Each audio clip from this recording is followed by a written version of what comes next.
Welcome to Finding Faith, the space we come to share stories of encounter, ask questions, and share in the lived experience of others.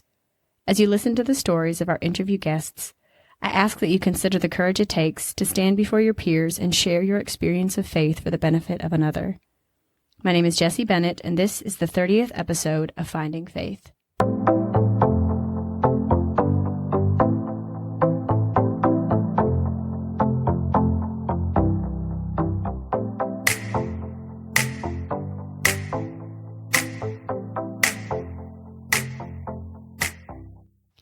Today marks the 30th episode of Finding Faith, as well as the last episode in Season 2. We welcome Aislinn Domantay to the podcast. Aislinn, why don't you tell us a little bit about yourself? My name is Aislinn Domantay. I guess just a little bit about me. Right now, I teach at Owensboro Catholic Middle School, the theology with 8th graders. I just moved here to Owensboro, so very new to everything and anything, and just trying to figure life out. Aislinn is going to share with us about how she came to encounter Jesus in college, moving from a very works-based relationship to a greater understanding of God's love and mercy for her and the desire for him to be in relationship with her. So Aislinn, why don't you tell us your story? So just a little bit about myself from the very beginning. In the beginning, I was born in the Philippines, which some of you, if you guys don't know where that is in Asia, but it's considered to be one of the most Christians, if not Catholic, countries in the Asian continent.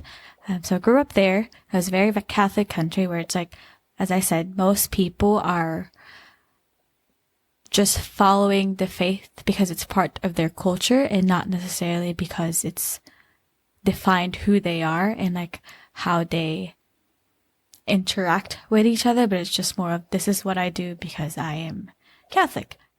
But at the same time, when you are there, it's also a third world country, so if one wanted to go to and to receive a good education of some sort, one would go to a Catholic school because the Catholics, I think, just did very well with teaching and preaching and making sure that everyone is a well-rounded individual, well-rounded person. So my parents sent me to a Salesian school because my dad, as he was growing up, was also taught by Salesians, and that was what he knew to be good education. I think from there, grew up going to Catholic schools, grew up understanding the importance of what it means to have that in my life, learn about the saints, learned to interact with people around me, was catechized well. And I think from that very, very beginning is just what jump-started my faith journey, or my journey as a person. This was a stage of my life where there's as a young kid, you're trying to figure out who you are, where you're going, what you're doing, where you're going to be, what your part in this world is going to be like. And at 12, 13, my parents went to me and said, well, we're going and moving to the United States. I was what? Where is that? Why are we going there? Why are you taking me out of this life that I'm so used to? And I'm just now trying to understand about.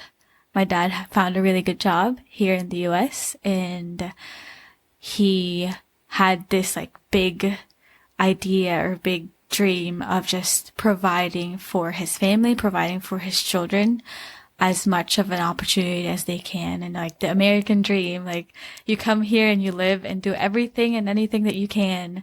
And so, yeah, he brought us over here with him. And from 12 years old to 20 years old, at the beginning of, or up until through college, I lived in Georgia, United States, which is very much part of the Bible Belt. So growing up in a 80% Catholic country and where everyone around you is Catholic, and then moving to Southern United States where everyone and anyone is just whatever type of Christian that may be, whatever type of denomination that may be. It was a bit confusing for me as a child, but I think my religion teachers Christian living education teachers back, because that we called it Christian living education, our theology, religion classes, back then, very much honed to me the importance of the faith. And so I never really saw myself fall away in my middle school or high school or even in college. In fact, like that was, I think, one of the things that I held on to, was that I am Catholic and that's who I am. And so I'm never leaving this.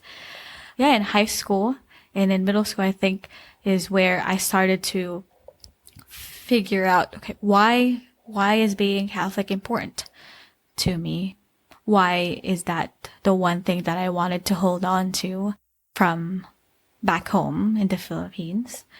And there were just a lot of things that I was missing. Like, like you could bring a 12-year-old to a completely different place. It's hard to let go of old things. It's hard to let go of old friends, your old way of life, the things that you ate, the things that you watched, the freedom that I seemed to have, because like back then, like you were considered an adult earlier than you're considered an adult here. There were a lot more things that I could do as a 12-year-old child there than I could do as a 12-year-old child here. Like I could go to the mall with my friends at 12 on my own, and you have to drive here in order to get there. So just like learning to let go of a lot of things, but also holding on to a lot of things too. And I guess that was just like the Catholic faith seemed to just be very important to me. And I think looking back now, it must have had something to do with the fact that being Catholic means that it's universal. It's like, it's everywhere. And unknowingly, as a 13-year-old child, my soul seemed to have known that that truth about me is going to stand firm and be steadfast. And that the more that I learned about the faith too, that I'm learning and seeing that the faith is something that I didn't have to grasp that, but it's something that the Lord is providing for me and is giving me. As I pray and reflect a lot about my story, I'm realizing that everything that has happened to me is because of divine providence and because of how the Lord has slowly just steeped himself in my life. He's placed different things and different feelings and emotions and people and events so that I slowly just give more of myself to him and slowly just say yes to small different things here and there. And so I continued to try to pursue the faith as much as I could, but most of it at that age was just about still doing things. Like I started to volunteer for things like teaching CCD, teaching PSR, because like what best way can you get to get closer to the Lord but by teaching others as well about him, and being part of the choir because like I enjoy singing. And so yeah, there was just like a lot of the things that I did. Like I did all the right things growing up and studied well, made sure I had all A's and that I wasn't a problem for my parents. I was just like did all the right things. And when it came to the point of choosing the college that I was going to go to, I just wanted to choose the perfect right college. But at the same time, to me, the perfect right college was that, or university was that a place that I can grow in the field that I want to study, but also it needed to have some sort of Catholic ministry because I didn't want to fall away, because everyone scares you about this idea that like you lose your faith in college. That's like where you're going to just be a crazy person and like do all the crazy things and fall away from the faith. But for me personally, it was really just the opposite is what happened, because as I grew to become an adult, I understood that I needed to make this decision to actually be who I want to be and pursue the faith and understand more about it, be a well-rounded person, because that is what the sisters taught me when I was growing up, because like, you need to be a well-rounded person. As I just look back, that exactly the Lord just gave me the right opportunities to grow in that, because I ended up going to Georgia Tech as a student, and at Georgia Tech they just had a very good community of people that were pursuing this relationship with the Lord. And through them, and through my friendship with the people that spent time at the Catholic Center there, I knew from learning from them that it wasn't all about the things that you did, that it was simply about sitting in front of the Lord.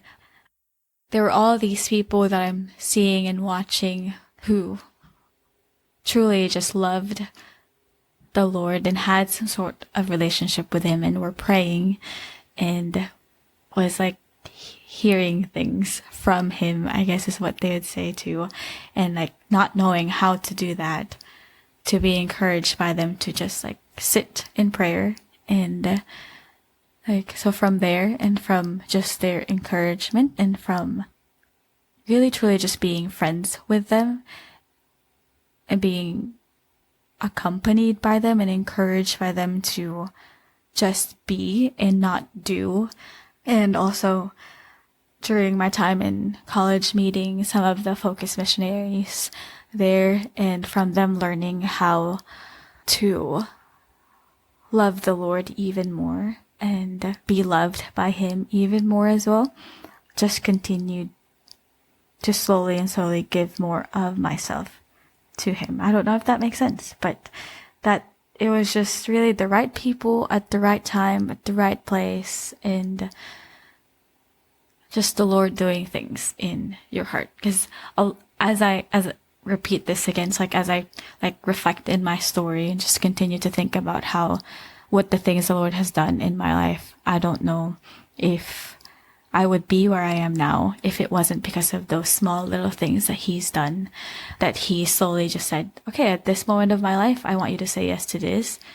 And then later on, he's going to ask you to say yes to something bigger, and say yes to something bigger, and say yes to something bigger. Because like, it started with just saying yes to singing in choir and teaching little children how to sing at Mass, or and say yes to teaching second, third graders in PSR Sunday school, to choosing to say yes to go to a college that is closer to home. But through saying yes to that type, to Georgia Tech, because I commuted, because I thought that, well, if Georgia Tech doesn't have a good Catholic center, at least I can still go to my home parish. But then finding and being surprised that there actually is a very flourishing and vibrant Catholic center at the Catholic center there, and saying yes to like spending more time there with the people that are falling in love with the Lord as well, led me to say yes to praying every day, to going to Mass every day. And like, so yes to those things. Just praying in front of the Blessed Sacrament and allowing him to change my life and transform my life led me to eventually just say yes to becoming a focus missionary, which back then, this time last year, I'd probably say that was the most radical thing, yes, that I've given, was becoming a missionary, because that led me to so many more other things, and to encounter more people, to encounter and experience more things that I would not have experienced if I wasn't a missionary. But through that, just like continued to grow more, continued to be exposed to the Eucharist, and be exposed to different human beings, different persons that reflect the Lord in like different ways. Like, you reflect him in a different way than like the person that I would see at, I don't know, Walmart or Kroger or Aldi, whatever your grocery store might be, to like friends of mine. So like literally like every single year I just experience different people and different things, and this time last year during the beginning of the coronavirus, like I felt in prayer and discerned in prayer that it was time to leave focus and to like try doing different things, not knowing like what was going to be ahead of me. And here I am now. Like for some reason, the Lord placed in front of me the city of Owensboro, this job that I am at. Honestly, I would not have been here where I'm at now talking to you if all of those things in my life in the past did not happen. Like, if we didn't move to the U.S., if I didn't live in Georgia, if I didn't go to Georgia Tech, if I didn't meet the people, the students and friends of mine that lived there, if they didn't meet the right missionaries, if they didn't live the way that they did and like gave their lives the way that they did to the Lord, I would not have seen and been encouraged to live my life in that way as well. And if I had not been where I'm at, where focus placed me, I was in Nashville and Vanderbilt for 2 years, and then Belmont University for another 2 years. So like I was at the same place generally, technically, for like 4 years. And if I had not met all of those people and all the missionaries that were there too, and yeah, there was just like, I just wouldn't be where I'm at if all of those things didn't happen. And as I talk about that now, it's just amazing to me how the Lord just plans every single thing that happens in each of our lives. Yeah, thank you so much, Aislinn, for sharing your story with us. If it's okay, I've got a few questions. Yeah. I want to start back with 13-year-old you moving to the U.S. As you're talking about your story and your practice as a young adult and even through high school and beginning in college, it seems like there was a pretty big focus on being perfect or practicing the right way. And then there's a shift when you go to college as you encounter these other people, and you talked about a shift from doing things correctly to having a relationship with God. So I wondered if you just might elaborate a little bit more on that shift that occurred in you. As you were asking that question, one memory actually comes up where in this retreat that I went to in college, I had gone to confession with our priest back then, and I think said my confession and like just remembered in the back of my head, like, because one of the things that the sisters basically like honed in our like, little minds as like 11, 12-year-olds was that there are the 5 precepts of the church that and the one main thing I guess that I thought that I had to do, like they said, is like you have to go to confession at least once a year. That's a precept of the church. You have to go to confession and like receive the mercy of the Lord at least once a year. Like imagine that the Lord wants you to receive his mercy and makes you receive his mercy once a year. And as I was at that stage of my life here in the U.S., as you said, like there was that shift of doing, or at first like wanting to do the right things.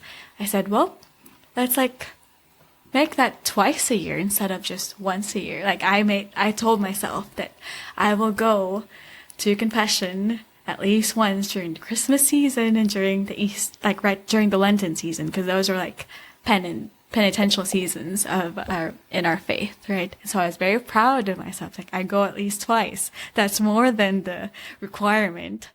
And I go to this priest, freshman me in college, and I tell him, after I tell him my sins, like my litany of sins, and I tell him, or actually before, I say, forgive me, Father, for I have sinned. My last confession was around 3 months ago. And then I tell him the litany of my sins, and then at the end of it, like we wait for his like advice and response. And I was like, in my head, it's like, ooh, I've been to confession like 3 months before, like this is pretty good.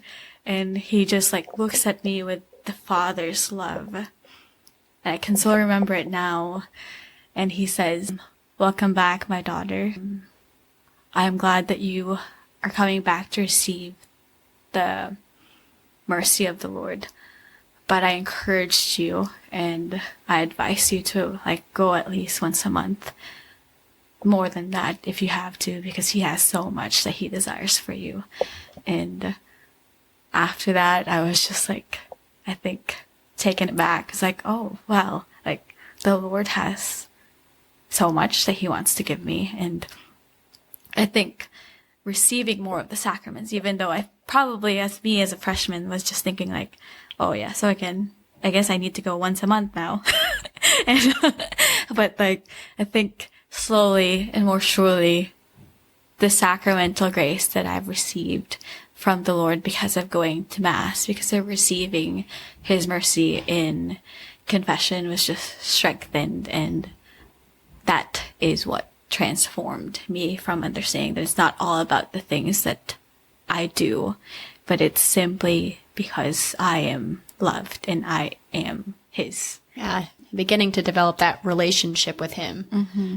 So it's no longer these obligations. The Lord makes me receive his mercy twice a year, but rather I am choosing to receive his mercy and allow him to give me his gifts, his grace, because he desires good things for us. So it's quite evident that the community that you found at Georgia Tech was incredibly important for the development of your faith and had some transformative effects on you throughout your time in college. So if you could just tell me a little bit about this community, how you met them, how they impacted you. Tell me about this community that you found. I guess they were just radically different from communities. I don't even know if you would call the groups that I had in high school or middle school as communities, but there was some sort of, we were more than two, so I guess it is a community, but it was just radically different from all the other groups or relationships that I've had. With the group at Georgia Tech, at the Catholic Center at Georgia Tech, I didn't have to seek them or didn't have to look for them. I felt like they were already looking for me or open for me, or they were accommodating to me. I don't know if I mentioned this before, but I commuted in college and I live 45 minutes away from the university or the institute. And so the first couple years, I took a bus. So I was on a timetable. I can be on campus in Atlanta from this time to this time. After that time, sorry, I can't be there anymore. And the people at the Catholic Center, they were oh, if ever you need a place to stay, I have a couch. You can sleep there. It's what? You don't even know me and you're opening your house for me. I don't know you. What is this? And most of the things that are happening would be after school or after the sun has set, right? His classes are during the day, and then most social events are in the evening. Most Bible studies are in the evening, but there were leaders, Bible study leaders that accommodated me and said, well, since Aislinn can't come later in the afternoon, maybe we can try during a lunch break or during the morning or sometime before Mass to meet up for Bible study then so that she can go. They were actually taking me into account and that I was important to them as well, And I think that was just a culture change for someone who thinks that they have to place themselves in the community rather than you're just welcomed.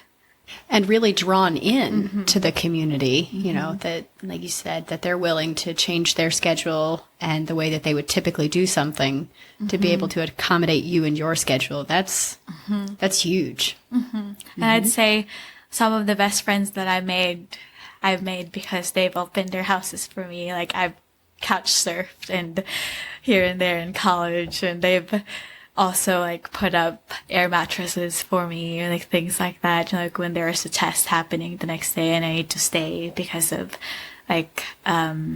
studying for an exam or anything like that. So it's just really cool. And I still call those friends now.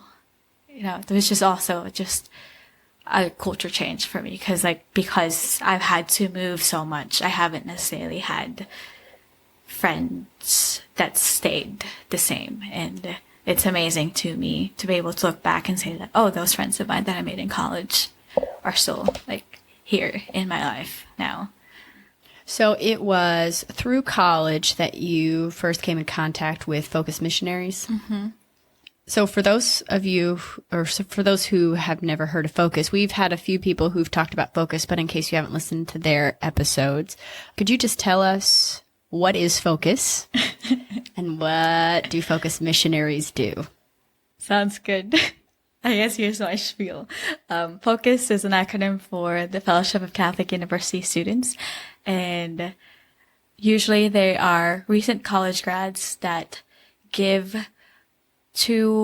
at least 2 years of their lives to serve the Lord in a particular way by sharing the gospel and making disciples of all nations, particularly in the college campus here in the United States.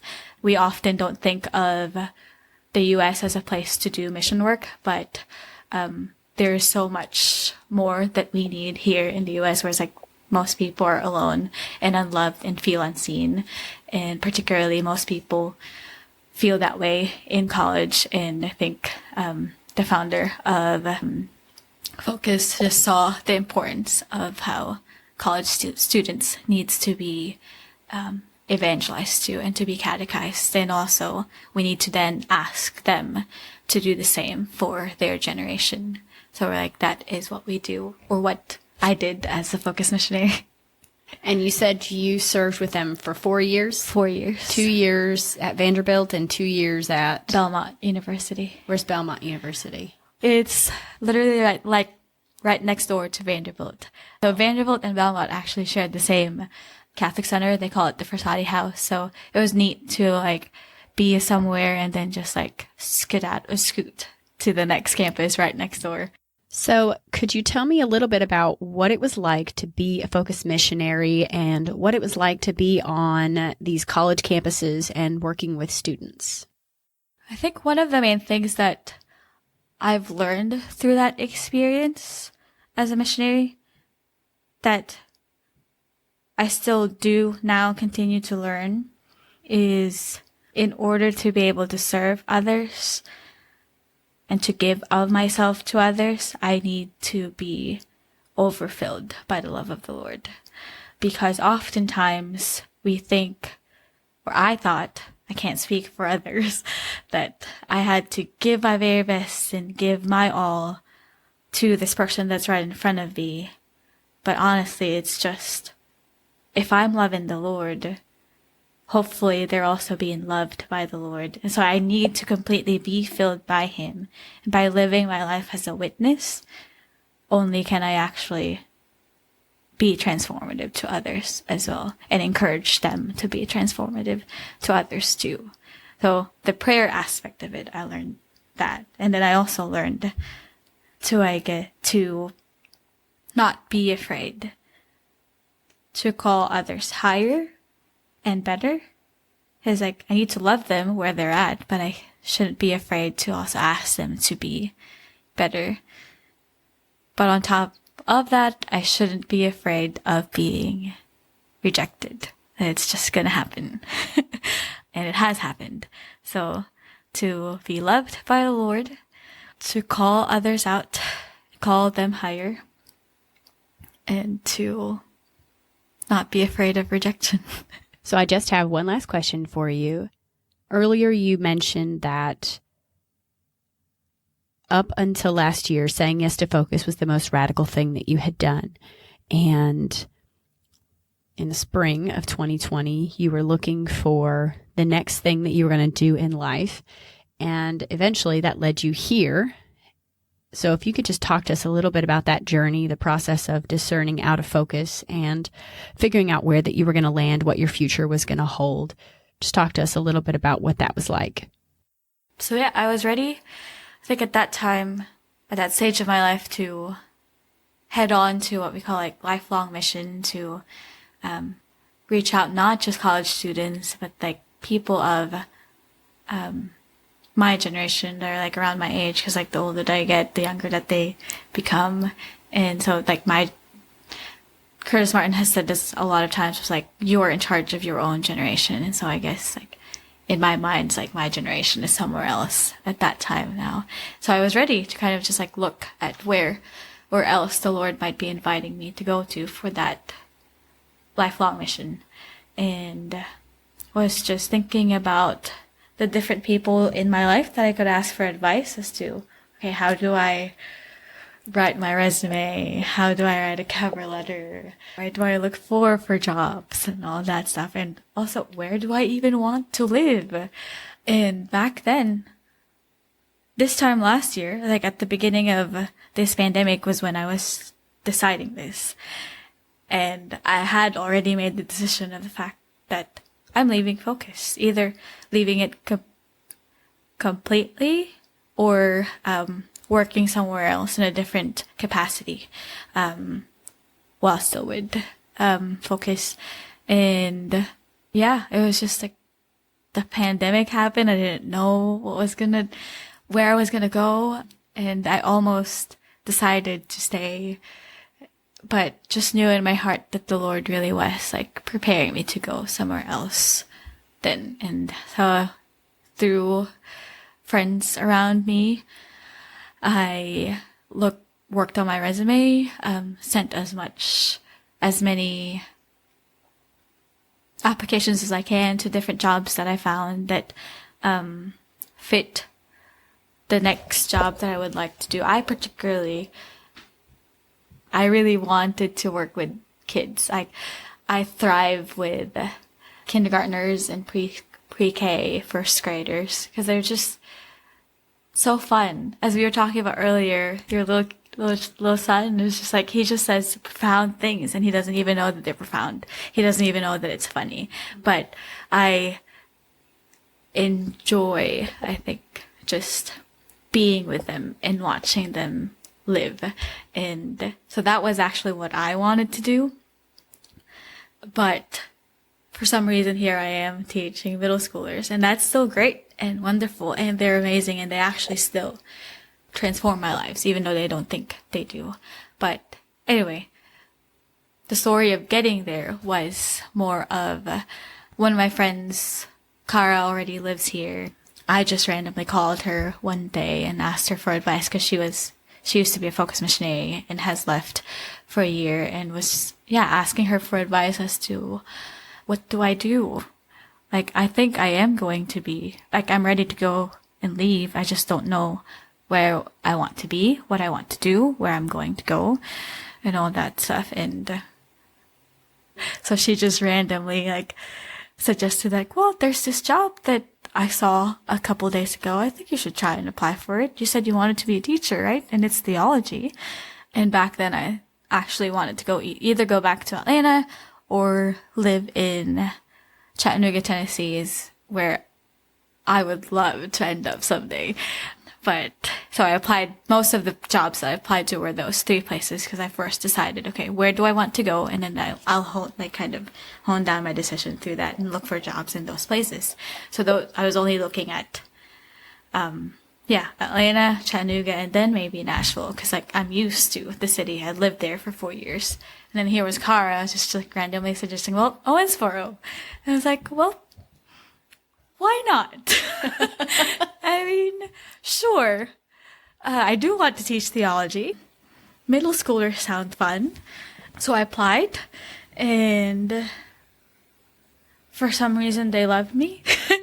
And here I am, and I said yes, because I think even through that interview with OCMS, I was praying myself, and I could tell that they were also praying, and it just seemed like a wonderful community to be in. And so it wasn't just an interview of me, it was also, I guess, in some ways an interview of them, and seeing, it's like, do I think I will fit in this family well? And so I said yes.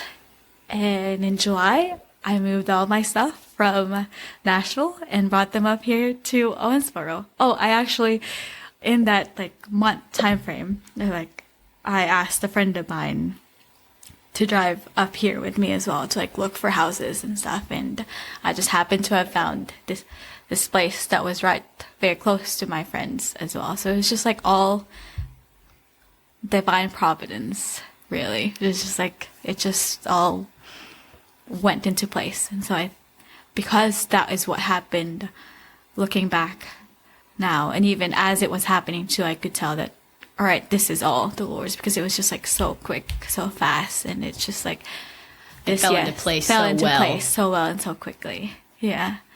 And here I am. And as I said, the middle schoolers very much transformed my lives. And the main thing that I've learned from them is the fact that they're still trying to figure out who they are, and I'm learning how to see myself, because how do I word this?